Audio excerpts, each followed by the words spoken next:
The starship Eclipse was a wreck. Its sleek, silver hull was scorched and pitted from what looked like a brutal skirmish. It had crash-landed on the barren moon where Jake, a freelance mechanic, had been scavenging for parts.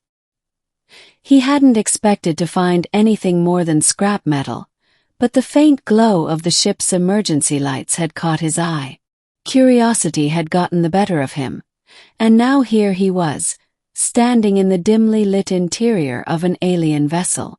Jake adjusted the welding torch in his hand and squinted at the mangled wiring in front of him. The ship's systems were unlike anything he'd ever seen. Crystalline circuits, bioluminescent conduits, and a language he couldn't read. But Jake had always been good at figuring things out. It was why he'd survived this long on the fringes of civilized space.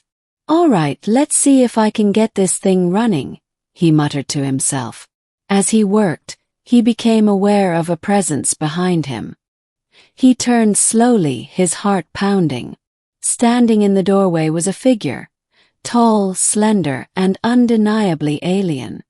Her skin was a soft, iridescent blue, and her hair shimmered like liquid silver. Her eyes, large and luminous, studied him with a mix of curiosity and wariness. Hi," Jake said, raising his hands in what he hoped was a universal gesture of peace. "I'm just trying to fix your ship. No harm intended." The alien tilted her head, her expression unreadable. Then she spoke, her voice melodic and lilting like the sound of wind chimes. Jake didn't understand a word, but her tone seemed appreciative. She stepped closer, her movements graceful and deliberate. Jake held his ground, though every instinct screamed at him to run. She reached out and touched his arm, her fingers cool and smooth against his skin. Then she pointed to the mess of wiring he'd been working on and nodded. "Yeah, I'm fixing it," Jake said, though he wasn't sure why he bothered. She couldn't understand him anyway. Over the next few hours they worked together in silence. Jake would point to a damaged component, and she would retrieve the necessary tools or parts from hidden compartments in the ship. Despite the language barrier, they made a surprisingly good team. By the time the ship's systems began to hum back to life, Jake was exhausted but satisfied. The alien girl, Jake had started thinking of her as Blue, smiled at him. It was a radiant, genuine smile that made her seem almost human. She said something in her melodic language, then gestured for him to follow her. "Where are we going?" Jake asked, though he already knew the answer. She led him to the ship's control room, where a holographic display flickered to life. The image showed a star map, with a route plotted to a distant system. Blue pointed to the destination, then to herself. Then she pointed to Jake and made a sweeping gesture that seemed to encompass the entire ship. "You want me to come with you?" Jake asked, incredulous. She nodded eagerly, her eyes shining with hope. Jake hesitated. He had no ties to this moon, no real reason to stay. But the idea of leaving everything he knew behind was daunting. Still, the thought of exploring the stars with an alien girl who clearly trusted him was intriguing. "All right," he said finally. "I'll come." Blue's smile widened, and she surprised him by throwing her arms around him in a hug. Jake stiffened at first, then relaxed, patting her awkwardly on the back. The journey through hyperspace was unlike anything Jake had ever experienced.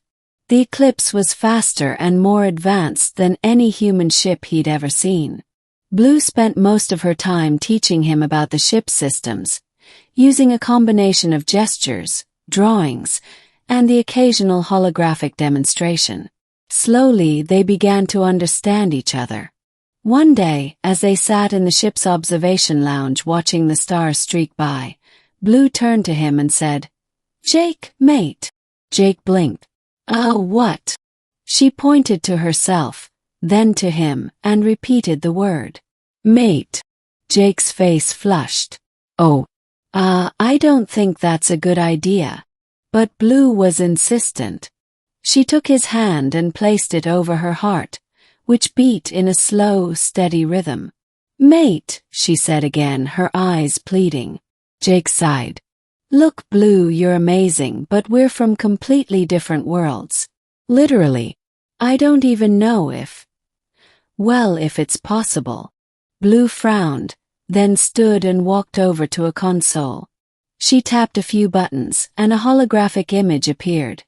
A diagram of two humanoid figures, one clearly human and the other resembling Blue. The image showed their biological compatibility, highlighting similarities in DNA and physiology. Jake stared at the hologram, stunned. "You're kidding me." Blue shook her head, her expression serious. "Mate," she said again, this time with a note of finality. Jake groaned. "This is not how I saw my life going." As the days turned into weeks, Jake found himself growing closer to Blue. She was intelligent, kind, and fiercely loyal. She had a sense of humor too, though it often took him a while to catch on to her jokes. And despite his initial reservations, he couldn't deny that he was starting to feel something for her. One evening, as they shared a meal in the ship's galley, Blue reached across the table and took his hand. "Jake," she said softly, "mate." This time Jake didn't argue. He squeezed her hand and nodded. "Yeah, Blue. Mate." Her smile lit up the room, and for the first time in a long time, Jake felt like he was exactly where he was meant to be. Their journey took them to Blue's homeworld, a lush, vibrant planet teeming with life.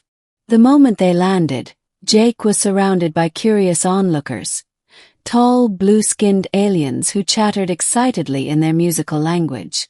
Blue introduced him as her mate, and though there were a few raised eyebrows, the aliens seemed to accept him.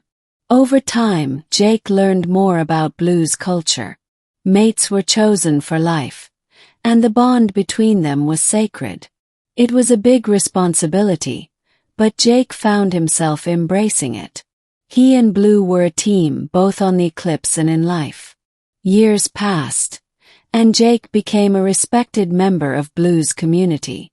He used his skills as a mechanic to help improve their technology, and in return they taught him about their history, art, and philosophy.